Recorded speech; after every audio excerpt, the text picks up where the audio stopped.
Halo semuanya, berjumpa lagi dengan kami di channelnya Fun Movie Channel. Kali ini kita akan melanjutkan alur cerita film Prison Break yang sekarang masuk episode 2. Dan tanpa berlama-lama lagi kita langsung saja masuk ke alur ceritanya. Intro.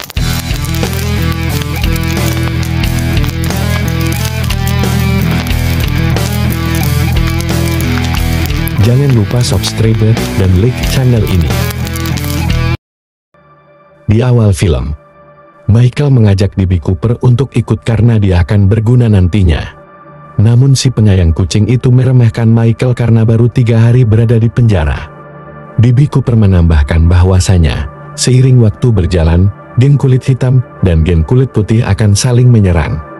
Di dalam sel, Michael mulai memanfaatkan tatonya. Tato itu berisi teka-teki dan hanya dia yang tahu.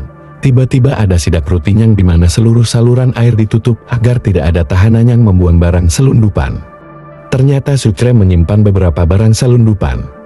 Ketika Michael akan membuangnya, dia terciduk oleh belik. Beruntung, kepala penjara Pop datang. Alhasil Sucre lah yang dimasukkan ke sel isolasi. Bahkan belik dipaksa untuk meninggalkan sel Michael. Sebelum pergi belik mengatakan, Pop mengawasi di siang hari dan belik di malam hari, maka waspadalah. Di gereja Michael mengatakan kepada Lincoln, kalau rumah sakit adalah tempat terlemah dari keamanan. Terungkap juga di sini, obat Putnak itu adalah obat yang sengaja dia konsumsi agar terlihat seperti mengidap diabetes. Tujuannya untuk memaksimalkan waktu rencana pelarian dia lewat rumah sakit. Di lapangan, Michael menemukan baut yang dia incar. Baut ini bukan sembarang baut, akan tetapi benda ini sudah dipikirkan oleh Michael sebelum masuk penjara.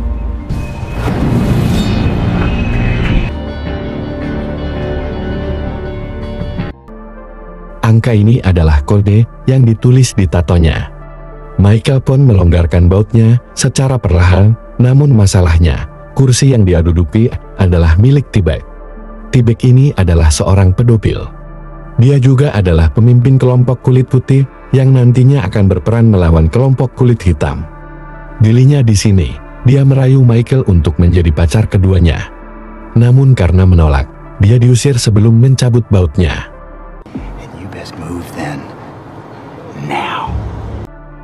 Di luar penjara, Veronica tetap berusaha keras mengungkap kebenaran yang tersembunyi. Dia bertanya kepada jaksa yang mengurus kasus Lincoln. Jaksa itu berkata bukti pistol setelah dipecatnya Lincoln ditemukan dengan bercak darah di pakaiannya dan itu tidak bisa diganggu-gugat. Di ruangan selnya, Lincoln hanya bisa pasrah dengan hukuman mati yang akan segera dilakukan. Di lapangan, Michael kembali bertemu dengan Miles untuk menanyakan obat Putnak. Namun si Miles terlalu kepo dengan apa yang dilakukan oleh Michael. Bukan waktu yang tepat, karena ketika Michael akan mencabut bautnya, T-Bag keburu datang. Alhasil, baut itu diambil oleh T-Bag. Kemudian, T-Bag mencurigai Michael masuk geng kulit hitam karena berbicara dengan Miles. Sebelum terjadinya keributan, sipir membubarkan mereka. Belik yang curiga dengan Michael, secara diam-diam menggeledah selnya. Hingga dia menemukan kode ini.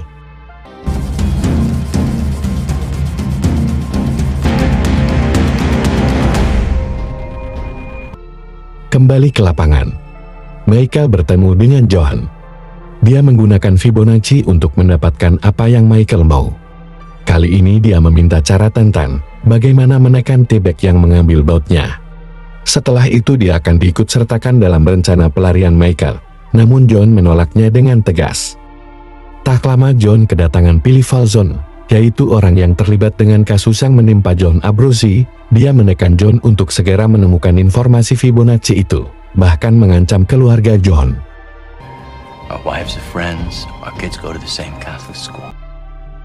Sucre yang sedang dalam sel isolasi, dia resah dan gelisah karena tidak bisa menelepon pacarnya. Belik yang penasaran dengan kode itu, meminta anak buahnya mencari tahanan bernama Ellen Skuleser namun hasilnya nihil. Di gereja terjadi penyelundupan senjata tajam yang dimana tajam itu hinggap kepada seseorang di lapangan. Beralih ke Michael yang mencari bautnya di sel T-Bag. Namun lagi-lagi dia terciduk. Setelah itu Michael berkata, Whatever it takes, you want me to fight, I'll fight. The bolt from the bleachers, that's what it was for. Dari atas, Miles memperhatikan mereka. Di sini Michael akan mengikuti permintaan T-Bag sekalipun itu bertarung dengan himbauan Bout tersebut. Di luar penjara, Veronica didatangi jaksa yang dia temui sebelumnya. Dia memberikan rekaman kamera pengawas garasi saat malam kejadian. Terlihat dalam rekaman ini, seseorang yang diduga Stedman baru datang menggunakan mobil. Tak lama terlihat Lincoln menodongkan pistol dan langsung menembak. Karena rekaman itu Veronica langsung ngedon. Kembali ke penjara, Blake menghampiri Michael untuk mempertanyakan arti kodenya, namun Michael mengelak. Di kamar mandi Miles mendapatkan puknaknya. Namun Miles rupanya mencurigai Michael bersekutu dengan T-Bag. Alhasil puknak yang dia butuhkan tidak diberikan. Veronica mengunjungi Lincoln, namun dengan raut muka penuh kecewa. Karena sebelumnya Veronica sudah melihat rekaman yang terjadi di TKP, dan Lincoln menceritakan yang terjadi sebenarnya, bahwasanya saat itu dia dalam kondisi mabuk menghampiri mobil dengan membawa pistol. Namun ternyata, dia tidak menembaknya, karena orang itu sudah berlumuran darah. Dengan tegas, Lincoln berkata dia dijebak. Faktanya, dia diperintahkan oleh seseorang bernama Crab Simon agar hutangnya lunas. Dia harus membunuh orang itu yang katanya pengedar. Namun yang terjadi, korbannya adalah Terence Stedman, kakak wakil presiden. Veronica berkata, "Mengapa ada orang mau menjebakmu?" Lincoln pun membalas, "Ini bukan tentang aku, namun ini tentang Terence Stedman." Hingga akhirnya, Veronica pulang dengan kekecewaan. Di lapangan, kelompok kulit hitam mulai memperlihatkan solidaritasnya. Di sisi lain, Sucre yang sangat sayang sama pacarnya itu, bahkan tidak bisa memberinya ucapan ulang tahun. Lalu Sin berpindah ke jaksa, yang sebelumnya bertemu Veronica. Dia didatangi dua orang pas pampres. Tujuan mereka berdua berkaitan dengan salinan rekaman CCTV yang sekarang ada di Veronica. Kembali ke Veronica yang sedang mendatangi kediaman Crab Simon. Namun ternyata, Crab Simon dikabarkan telah tewas. Di penjara, semua tahanan dikeluarkan dari selnya untuk pemeriksaan rutin.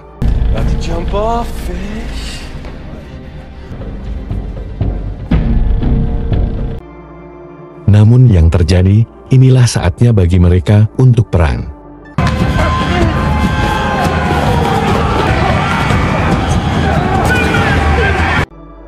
Di tengah kerusuhan itu, Michael mendapat serangan dari pacar T-Bag.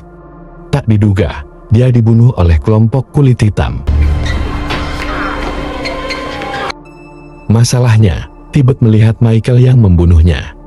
Setelah kejadian itu, Michael terlihat kena mental, namun di lain sisi, dia harus tetap pada rencananya ditambah lagi Pop akan melakukan lockdown selama 48 jam.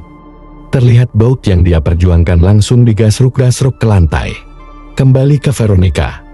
Dia mendapat telepon dari mantan pacar Crab Simon yang bernama Leticia. Leticia mengajaknya bertemu di tempat ramai, agar aman. Terlihat dari raut wajah dan gestur tubuhnya, Leticia ini seperti menyimpan rasa trauma yang mendalam. Leticia membocorkan sebuah fakta, bahwa Terence Stedman bukan tewas karena obat-obatan, melainkan dia dibunuh setelah seminggu kejadian Lincoln. Jadi gini, karena dalang dari semua ini tidak mau terbongkar, maka dia memerintahkan mereka untuk membunuh semua yang menjadi saksi. Di tengah obrolan itu, Leticia melihat mereka datang dan langsung pergi meninggalkan Veronica. Ternyata yang dimaksud mereka itu adalah dua pas pampres ini. Bisa diambil kesimpulan, bahwasanya si dua orang ini adalah suruhan dari dalang yang sebenarnya.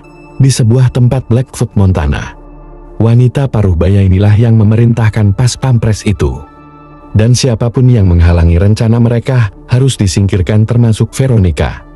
Yang menjadi pertanyaan, siapakah wanita ini? Michael masih ngegasruk-gasruk Boutnya ke lantai. Di samping itu, T-Bag terus menghantuinya dengan ancaman. Tidak menjadi masalah, dia terus mengasah Boutnya hingga menjadi sebuah bentuk yang sudah dia perhitungkan sebelum masuk penjara. Di sini, kode Squeezer Allen terkuak. Squeezer adalah pemasok barang industri seperti toilet sel penjara. Allen adalah nama Bout 6 mm yang menjadi penopang toilet itu. Ukuran Bout itu sudah disematkan dalam tatonya. hingga akhirnya kalkulasi menentukan prestasi.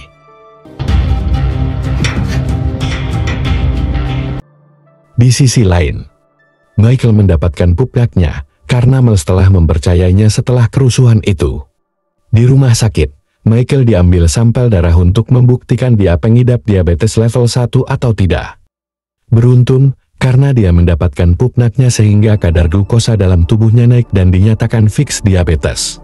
Keluar dari rumah sakit, Michael langsung digiring oleh Blake hingga akhirnya bertemu dengan Johan. Sekarang kita bisa menyimpulkan bahwa Blake bekerja sama dengan Johan. Namun di sini yang menjadi pertanyaan, apa urusan mereka berdua bekerja sama untuk melumpuhkan Michael? Di sini Johan memaksa Michael untuk membuka mulutnya tentang Fibonacci. Namun Michael tetap tutup mulut, dan ini yang terjadi.